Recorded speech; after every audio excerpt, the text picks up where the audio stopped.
ನಮಸ್ತೆ ಗೆಳೆಯರೆ. ಇತ್ತೀಚೆಗೆ 12 ಜ್ಯೋತಿರ್ಲಿಂಗಗಳ ಕುರಿತಾಗಿ ಗೂಗಲ್ ಅರ್ತ್ನಲ್ಲಿ ಅಧ್ಯಯನ ನಿರತವಾಗಿದ್ದಾಗ ಆಸಕ್ತಿಕರ ವಿಚಾರ ತಿಳಿಯಿತು.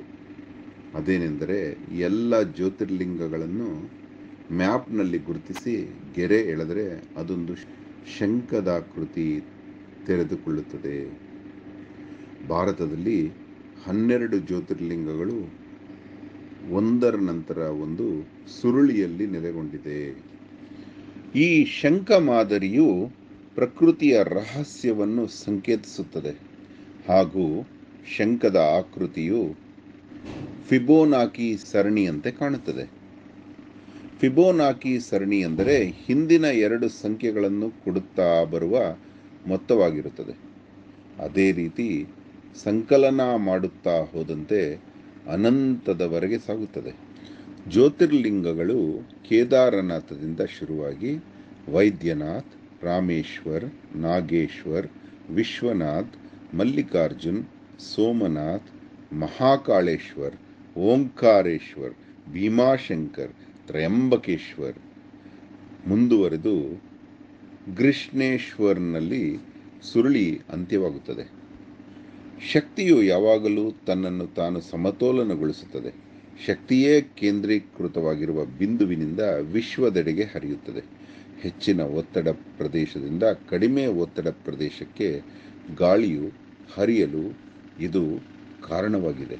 ಇದನ್ನು ಆಂಗ್ಲದಲ್ಲಿ ಡಿಫ್ಯೂಷನ್ ಎಂದು ಕರೆಯುತ್ತಾರೆ. ಹಾಗೆಯೇ ಮುಂದುವರೆದ ಅಧ್ಯಯನ ಭಾಗವಾಗಿ ಪ್ರತಿ ಜ್ಯೋತಿರ್ಲಿಂಗಕ್ಕೆ ಗೆರೆ ಎಳೆದು ಎಲ್ಲ 12 ಜ್ಯೋತಿರ್ಲಿಂಗಗಳಿಗೂ ಎಳೆಯಲಾದ ಗೆರೆಗಳನ್ನು ಒಂದೆಡೆ ಸಮ್ಮಿಳಿತಗೊಳಿಸಿದರೆ ನಮಗೆ ಭವ್ಯ ಭಾರತದಲ್ಲಿ ವಜ್ರದ ಆಕೃತಿ ಕಾಣಿಸುತ್ತದೆ. ವಜ್ರ ಎಂದರೆ ಭೇದಿಸಲಾಗದ್ದು ಮತ್ತು ಹೆಚ್ಚಿನ ಕಾಠಿಣ್ಯವನ್ನು ಹೊಂದಿರುವಂಥದ್ದು ಎಂದರ್ಥ. ವಜ್ರವು ಅತೀಂದ್ರಿಯತೆಯಲ್ಲಿ ಮುಳುಗಿರುವ ರತ್ನವಾಗಿದೆ. ಕುತೂಹಲಗಳಿಂದ ಕೂಡಿದ ಬ್ರಹ್ಮಾಂಡದ ಶಕ್ತಿಯ ರಹಸ್ಯಗಳೊಂದಿಗೆ ಸಂಕೀರ್ಣವಾಗಿ ಸಂಬಂಧ ಹೊಂದಿದೆ ಹಾಗೂ ಬ್ರಹ್ಮಾಂಡದ ನಿಗೂಢ ಶಕ್ತಿಗಳಿಗೆ ಸ್ಪಷ್ಟವಾದ ಸಂಪರ್ಕವಾಗಿದೆ. ಭಾರತದಲ್ಲಿ ವಜ್ರಗಳು ದೈವಿಕ ಗುಣಲಕ್ಷಣಗಳೊಂದಿಗೆ ಸಂಬಂಧ ಹೊಂದಿದೆ. ಇದು ಶುದ್ಧತೆ ಮತ್ತು ಶಕ್ತಿಯನ್ನು ಸಂಕೇತಿಸುತ್ತದೆ ಮತ್ತು ಶಕ್ತಿ, ರಕ್ಷಣೆ ಮತ್ತು ಆಧ್ಯಾತ್ಮಿಕ ಜ್ಞಾನೋದಯವನ್ನು ಸಂಕೇತಿಸುವ ರತ್ನಗಳಲ್ಲಿ ಒಂದಾಗಿದೆ. ವಜ್ರಕ್ಕೆ ಸಂಸ್ಕೃತ ಪದವು ವಜ್ರ ಮತ್ತು ವಜ್ರಾಯುಧಂ ಎಂಬುದಾಗಿದೆ. ಇಂದ್ರ ದೇವತೆ ಬಳಸಿದ ಗುಡುಗು ಆಯುಧಕ್ಕೆ ನೀಡಿದ ಹೆಸರು ವಜ್ರಾಯುಧಂ. ಆ ವಜ್ರಾಯುಧವೂ ಆದದ್ದು ದದೀಚಿ ಋಷಿಗಳ ಬೆನ್ನೆಲುಬಿನಿಂದ. ಪ್ರಾಚೀನ ಹಿಂದೂ ವೈದ್ಯರು ಹಲವಾರು ರೋಗಗಳು ಮತ್ತು ಅಸ್ವಸ್ಥತೆಗಳನ್ನು ಗುಣಪಡಿಸಲು ವಜ್ರಗಳನ್ನು ಬಳಸುತ್ತಿದ್ದರು. ವಜ್ರವು ಅಗಾಧವಾದ ಶಕ್ತಿಯನ್ನು ಹೊಂದಿದೆ ಎಂದು ಅವರು ನಂಬಿದ್ದರು.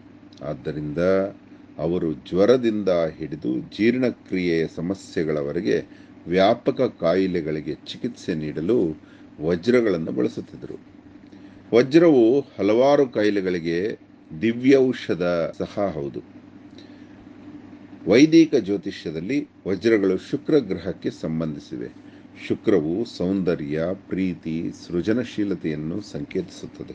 ಒಟ್ಟಾರೆಯಾಗಿ ವಿವಿಧತೆಯಲ್ಲಿ ಏಕತೆ ಎಂತಿರುವ ಭಾರತವು ಪ್ರಪಂಚಕ್ಕೆ ಮುಖಪದ್ಮವಾಗಿ ಎಲ್ಲ ಜ್ಯೋತಿರ್ಲಿಂಗಗಳನ್ನು ತನ್ನ ಮಡಿಲಲ್ಲೇ ಇರಿಸಿಕೊಂಡು ಬೀಗುತ್ತಿದೆ. ಇಂತಹ ಪುಣ್ಯ ಭೂಮಿ, ಕರ್ಮ ಭೂಮಿ, ಮೋಕ್ಷ ಭೂಮಿಯಲ್ಲಿ ಹುಟ್ಟಿರುವ ನಾವೇ ಧನ್ಯರು. ಧನ್ಯವಾದ. ಅಹೋರಾತ್ರ.